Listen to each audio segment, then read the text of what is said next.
नमस्कार साथियों, स्वागत है आप सभी का। मैं अभिषेक, आप हैं मेरे साथ में 12 मई 2025 के करंट अफेयर के बारे में जानकारी लेने के लिए।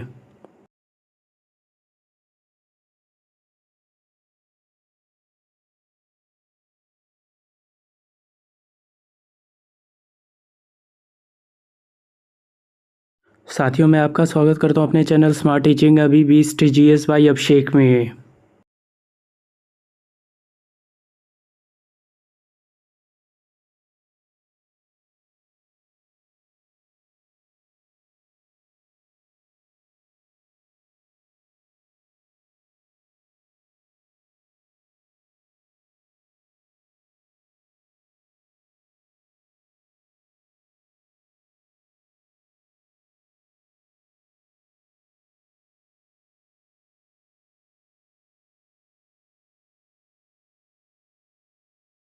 दिन सोमवार, तारीख 12/5/2025। हमारा मिशन आपका सिलेक्शन। इसी थॉट के साथ शुरू करते हैं 12 मई 2025 का करंट अफेयर।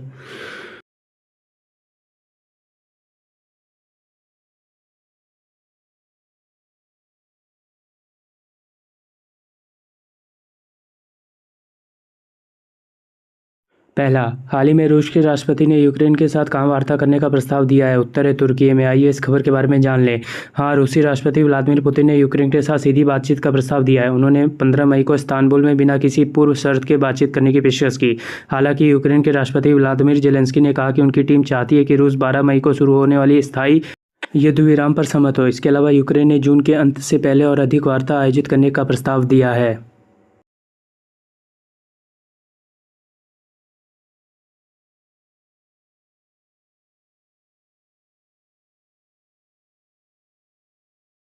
अगला, हाल ही में निवेशकों, दीर्घकालिक पर्यटकों और विदेशी पेशेवरों को आकर्षित करने के लिए कौन सा देश 10 वर्षीय गोल्डन वीजा कार्यक्रम शुरू करने जा रहा है? उत्तर है वियतनाम। आइए इस खबर के बारे में जान लें।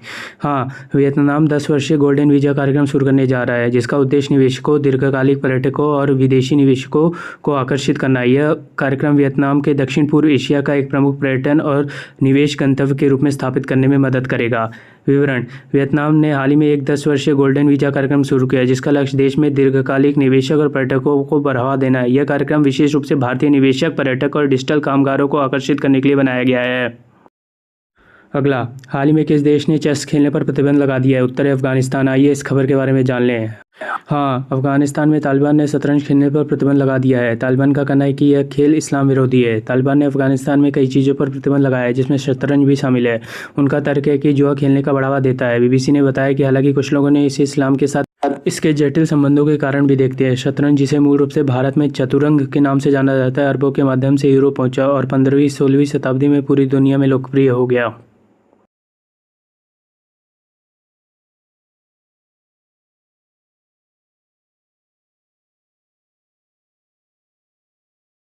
अगला, हाल ही में केंद्र सरकार ने स्टार्टअप के लिए ऋण गारंटी बढ़ाकर कितने करोड़ रुपए कर दी है? उत्तर है 20 करोड़ रुपए। आइए इस खबर के बारे में जान लें। हाँ, केंद्र सरकार ने स्टार्टअप के लिए क्रेडिट गारंटी योजना के तहत ऋण गारंटी को 10 करोड़ रुपए से बढ़ाकर 20 करोड़ रुपए कर दिया है। यह योजना बिना किसी जमानत के ऋण प्राप्त करने में स्टार्टअप्स की मदद करती है। विस्तार से, स्टार्टअप्स के लिए क्रेडिट गारंटी योजना का मुख्य उद्देश्य बिना किसी जमानत के ऋण प्राप्त करने में स्टार्टअप्स की मदद करना है। इस योजना के तहत सरकार स्टार्टअप्स को बैंकों और अन्य वित्तीय संस्थानों में ऋण देने के लिए गारंटी प्रदान करती है। इस योजना के तहत प्रति उधारकर्ता अधिकतम गारंटी कवर 10 करोड़ रुपए से बढ़ाकर 20 करोड़ रुपए कर दिया गया है। अगला, हाल ही में नई दिल्ली स्थित इंडिया हैबिटेट सेंटर में भारत बौद्ध केंद्र का उद्घाटन किसने किया? उत्तर है मनोहर लाल खट्टर ने। आइए इस खबर के बारे में जान लें। हाँ, केंद्रीय मंत्री मनोहर लाल खट्टर ने भारत बौद्ध केंद्र का उद्घाटन किया। भारतीय सांस्कृतिक विरासत को समर्पित केंद्रीय ऊर्जा और आवासन एवं शहरी कार्य मंत्री मनोहर लाल खट्टर ने आज नई दिल्ली में स्थित इंडिया हैबिटेट सेंटर में भारत बौद्ध केंद्र का उद्घाटन किया है।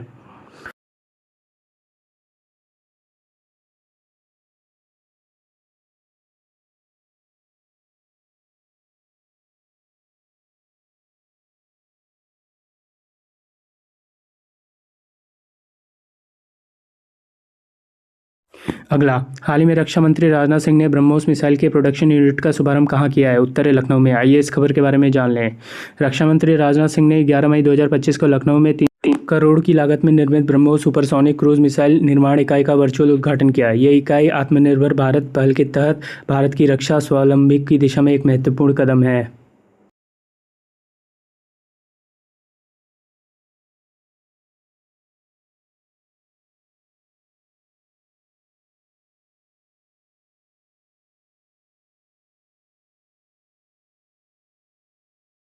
अगला, हाल ही में दीपिका कुमारी ने तीरंदाजी वर्ल्ड कप 2025 में कौन सा पदक जीता है? उत्तर है कांस्य। आइए इस खबर के बारे में जान लें। तीरंदाजी विश्व कप 2025 शंघाई, दीपिका कुमारी और पार्थ सालुंखे ने कांस्य पदक जीता। भारत ने 7 पदक जीते। चीन के शंघाई में कल तीरंदाजी विश्व कप के दूसरे चरण में भारत ने 2 स्वर्ण, 1 रजत और 4 कांस्य पदक सहित 7 पदकों के साथ अपना अभियान समाप्त किया। भारत के पार्थ सुशांत सालुंखे ने पुरुष व्यक्तिगत रिकर्व में कांस्य पदक जीता, जबकि दीपिका कुमारी ने भी महिला व्यक्तिगत रिवर्स स्पर्धा में कांस्य पदक जीता। प्लेऑफ में पार्थ सालुंखे ने फ्रांस के ओलंपिक पदक विजेता बेपिट्स एडिस को 6-4 से हराया और दीपिका कुमारी ने कोरिया गणराज्य की कांग चांग यंग को 7-3 से हराया। अगला, हाल ही में यूएसए और ईरान के बीच परमाणु वार्ता का नया दौर कहाँ आयोजित हुआ? उत्तर है ओमान में। आइए इस खबर के बारे में जान लें। एक स्थानीय अधिकारी ने गुरुवार को बताया कि तेहरान के परमाणु कार्यक्रम पर संयुक्त राज्य अमेरिका और ईरान के बीच उच्च स्तरीय वार्ता रविवार को ओमान में फिर से शुरू हो गई है। देश के विदेश मंत्री बद अलबुसैदी ने सोशल मीडिया पर कहा, मुझे पुष्टि करते हुए खुशी हो रही है कि ईरान अमेरिका वार्ता का छठा दौर इस रविवार को 15 तारीख को मस्कट में आयोजित किया जाएगा।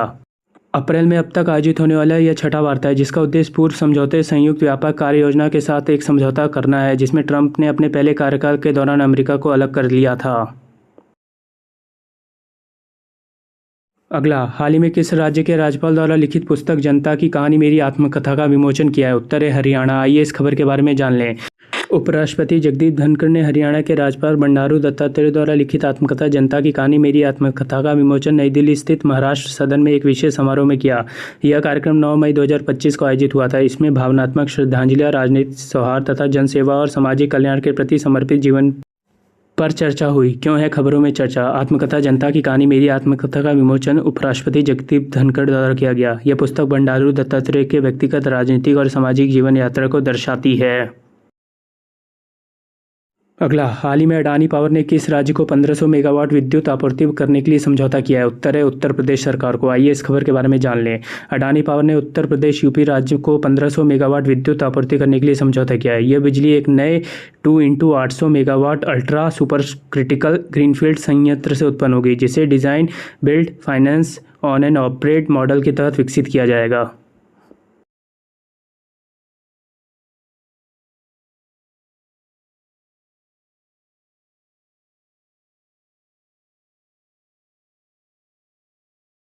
अगला, हाल ही में अमेरिका ने किस देश के साथ व्यापार समझौता किया है? उत्तर है चीन। आइए इस खबर के बारे में जान लें। हाँ, अमेरिका ने चीन के साथ व्यापार समझौता किया। विस्तार से 2025 में अमेरिका और चीन ने एक व्यापार समझौते पर हस्ताक्षर किए। यह समझौता दोनों देशों के बीच व्यापार में चल रहे तनाव को कम करने की दिशा में एक महत्वपूर्ण कदम था।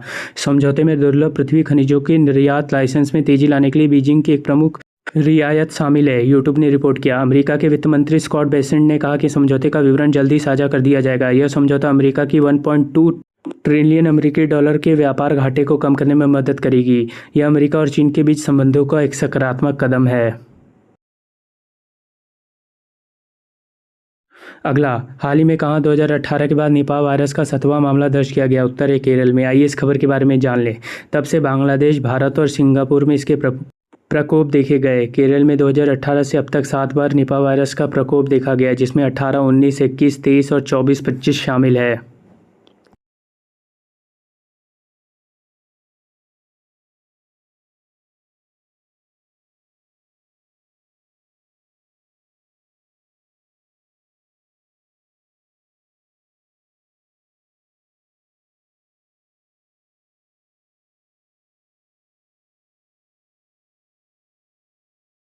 साथियों, अगर मेरा कंटेंट पसंद आए तो लाइक, शेयर और सब्सक्राइब कर दीजिएगा। धन्यवाद। आपका दिन मंगलमय हो।